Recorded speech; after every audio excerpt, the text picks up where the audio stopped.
नमस्ते बच्चों, ये है सन 2024 सामान्य हिंदी का पेपर 12 का 302 डीएम है इसका कोड। आइए इनके प्रश्नों को देखते हैं कि किस तरह के प्रश्न आए हुए थे। जैसे पहला दिया हुआ है कि आचार्य रामचंद्र शुक्ल ने हिंदी साहित्य का प्रथम मौलिक उपन्यास निम्न में से किसको माना है। दिया है परीक्षा गुरु, भाग्यवती, चंद्रकांता संतति और अनाप दास का पोथा। तो इसका राइट आंसर है परीक्षा गुरु, पहला ही इसका सही है। नाटक नहीं है राजमुकुट, गरुड़ ध्वज, अपना अपना भाग्य और आन का मान। तो इसमें से नाटक कौन नहीं है, अपना अपना भाग्य, तीसरा इसका सही है। तीसरा है स्वामी दयानंद सरस्वती की रचना बतानी है। दिया है भूदान यज्ञ, भोर का तारा, सत्यार्थ प्रकाश, भारत भारती। तो तीसरा इसका सही है सत्यार्थ प्रकाश। चौथा दिया है महके आंगन चहके द्वार के रचनाकार बताने हैं। दिया है कन्हैया लाल मिश्र, प्रभाकर, प्रताप नारायण मिश्र, भारतेंदु हरिश्चंद्र, मुंशी प्रेमचंद। तो घ का राइट आंसर है कन्हैया लाल मिश्र, प्रभाकर, पहला इसका सही है। प्रोफेसर जी सुंदर रेड्डी द्वारा लिखित निबंध बताना है। भाषा दिया है आधुनिक भाषा, समाज एवं भाषा, भाषा और आधुनिकता, भाषा का महत्व। तो अंग का राइट आंसर है भाषा और आधुनिकता, तीसरा इसका राइट आंसर है। आगे दिया है दूसरा, भारतेंदु युग से संबंधित नहीं है। भारतेंदु हरिश्चंद्र, प्रताप नारायण मिश्र, बालकृष्ण भट्ट और महावीर प्रसाद द्विवेदी। तो इसका सही है चौथा, महावीर प्रसाद द्विवेदी, क्योंकि ये द्विवेदी युग के हैं। राम की शक्ति पूजा के रचनाकार बताना है।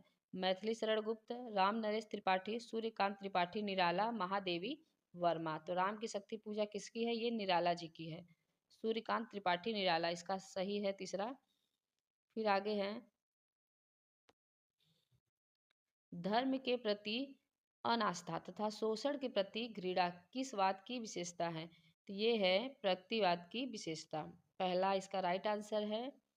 फिर आगे है चितंबरा के रचनाकार बताना है। महादेवी वर्मा, मैथिली शरण गुप्त, सुमित्रा नंदन पंत, भारतेंदु हरिश्चंद्र। तो घ का राइट आंसर है, इसके हैं सुमित्रा नंदन पंत जी। अभिनव मनुष्य काव्यांश के रचनाकार कौन है। तो अभिनव मनुष्य के हैं रामधारी सिंह दिनकर, दूसरा इसका राइट आंसर है। फिर आगे दिया है कि दिए गए गद्यांश पर आधारित निम्नलिखित प्रश्नों के उत्तर दीजिए। निंदा का उद्गम ही हीनता और कमजोरी से होता है। ये कौन सा पाठ है, ये है निंदा रस पाठ, और हरिशंकर परसाई हैं इसके लेखक। तो इसमें पाठ का नाम और लेखक का नाम लिखना। तो पाठ हो गए निंदा रस और हो गया लेखक का नाम हरिशंकर परसाई। रेखांकित अंश की व्याख्या करनी है, तो रेखा खींची हुई में व्याख्या करेंगे। फिर जैसे चौथा दिया है निकृष्ट और उद्गम शब्द का अर्थ बताना। तो निकृष्ट माने क्या होगा, निकृष्ट माने होता है नीच, तुच्छ और असभ्य, ये सब है। उद्गम माने उत्पत्ति स्थान, जहाँ से किसी चीज की उत्पत्ति हुई हो, ये हो गया। आगे है मैंने बहुतों को रूप से पाते देखा था, बहुतों को धन से और गुणों से भी बहुतों को पाते देखा था। तो ये कौन सा पाठ है, ये है रॉबर्ट नरसिंह होम, कन्हैया लाल मिश्र प्रभाकर का है। तो यहाँ पाठ और लेखक का नाम लिखना है। आगे है चौथा है निम्नलिखित पद्यांश पर आधारित निम्नलिखित प्रश्नों के उत्तर दीजिए। मुझे फूल मत मारो, ये किसका है, ये मैथिली शरण गुप्त का है, गीत से लिया गया है। और इसमें जैसे पहला लिखा है प्रस्तुत पद्यांश का संदर्भ लिखिए, अरे उपयुक्त पद्यांश का संदर्भ लिखिए। तो प्रस्तुत पद्यांश हमारी पाठ्य पुस्तक हिंदी के काव्यखंड के गीत नामक पाठ से उद्धृत है और इसके कवि मैथिली शरण गुप्त जी हैं। तो यहाँ जैसे लिखा है होकर मधु के मीत मदन, पंक्ति में अलंकार पूछा है, कौन सा है इसमें, होकर मधु के मीत, इसमें यमक अलंकार है। पांचवा है मैं अबला बाल वियोगिनी, कुछ तो दया विचारों में रस पूछा है। तो इसमें रस है श्रृंगार रस का एक प्रकार है विप्रलंभ श्रृंगार। तो इसमें वही है विप्रलंभ श्रृंगार, जिसमें नायक और नायिका के विरह व दुख का वर्णन होता है। आगे है वीति विभावरी जागरी, अंबर पनघट में डुबो रही, तारा घट उषा नगरी। ये है बीती विभावरी वाला, जयशंकर प्रसाद द्वारा लिखित है, गीत से है ये। आगे है खग कुल कुल कुल सा बोल रहा, पंक्ति में पूछा है अलंकार बताइए कौन सा है। तो इसमें कौन सा है, खग कुल मतलब कुल, एक कुल मतलब यहाँ पे अनुप्रास अलंकार भी होगा और इसमें अनुप्रास अलंकार भी होगा और यमक अलंकार, क्योंकि क क की आवृत्ति हुई है कई बार। उसके बाद दिया है इसमें यमक अलंकार भी होगा। देखिए एक खग कुल मतलब एक कुल का मतलब होता है समूह, और कुल कुल दिया है मतलब कुल कुल का मतलब होता है कलरव करना। ये हो गया। फिर आगे दिया है पांचवा, निम्नलिखित में से किसी एक लेखक का साहित्यिक परिचय देते हुए उनकी प्रमुख रचना का उल्लेख कीजिए। कन्हैयालाल मिश्र प्रभाकर का दिया है, हरिशंकर परसाई एपीजे अब्दुल कलाम का। फिर कवि का साहित्यिक परिचय है, उनकी रचना है जयशंकर प्रसाद, सुमित्रा नंदन पंत, सच्चिदानंद हीरानंद वात्स्यायन का दिया है। बहादुर लाठी कहानी में से किसी का लिखना है, और धूल यात्रा, ये 3 आया हुआ है। आगे है कि स्वपठित खंड काव्य के आधार पर किसी एक खंड के एक प्रश्न का उत्तर देना है, तो आपके क्षेत्र का जो होगा उसमें लिखेंगे।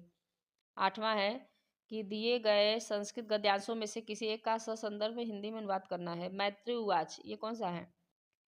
ये है आत्मज्ञ एवं सर्वज्ञ वाला पाठ है। तो इसमें है मैत्री उवाच, जैसे इसका अर्थ क्या हो जाएगा कि मैत्रेयी ने कहा या मैत्रेयी ने बोला, जब यह पूरा पृथ्वी या पूरी पृथ्वी धन से भर जाएगी तो क्या मैं अमर हो जाऊंगी? तो क्या मैं उससे अमर हो जाऊंगी? यही है यहाँ पे। याज्ञवल्क उससे बोले नहीं, जैसे धनवान का जीवन होता है वैसे ही तुम्हारा भी जीवन होगा।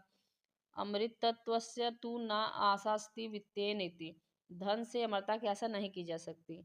ये वाला हो गया। फिर उसके बाद है अथवा करके दिया संस्कृत साहित्य आदि कवि वाल्मीकि, ये कौन सा है? ये है संस्कृत भाषाया महत्व वाला पाठ हो गया।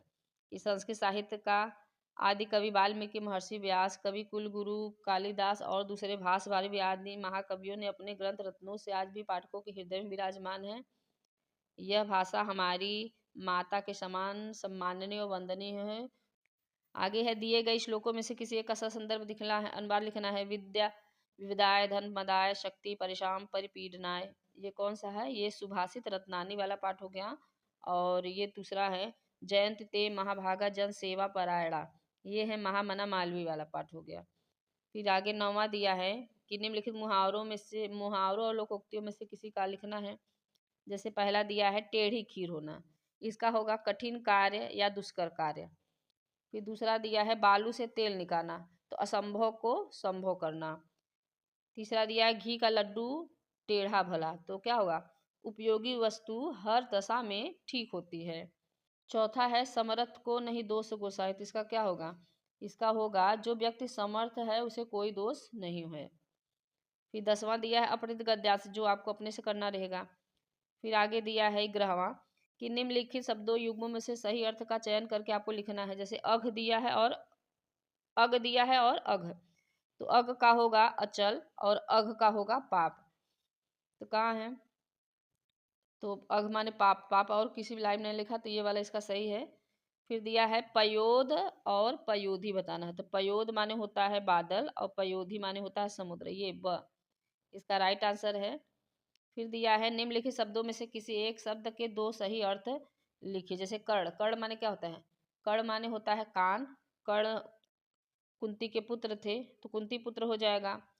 सारंग माने क्या होता है? सारंग माने स्त्री होता है। बादल होता है, एक राग एक शाप, ये सब हो गया। श्रुति माने वेद होता है, श्रुति माने कान भी होता है। फिर दिया है किसी बात का गूढ़ रहस्य जानने वाले को क्या बोलते हैं?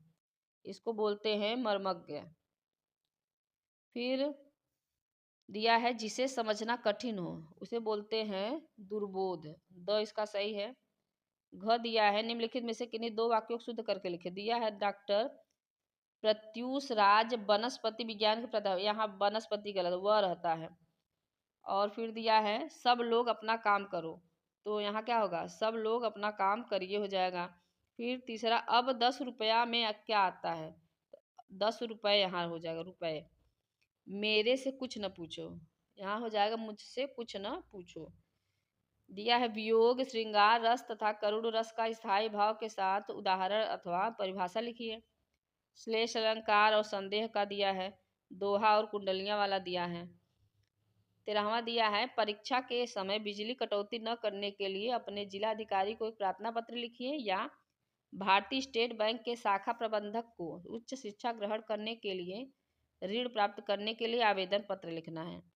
और लास्ट वाला दिया है निबंध वाला, किस पे आया है? अंतरिक्ष में भारत के बढ़ते कदम, प्रजातंत्र में विपक्ष की भूमिका, भारत में आर्थिक विकास में गैर परंपरागत ऊर्जा स्रोत का योगदान और हमारी सामाजिक प्रमुख समस्याएं और उनका समाधान।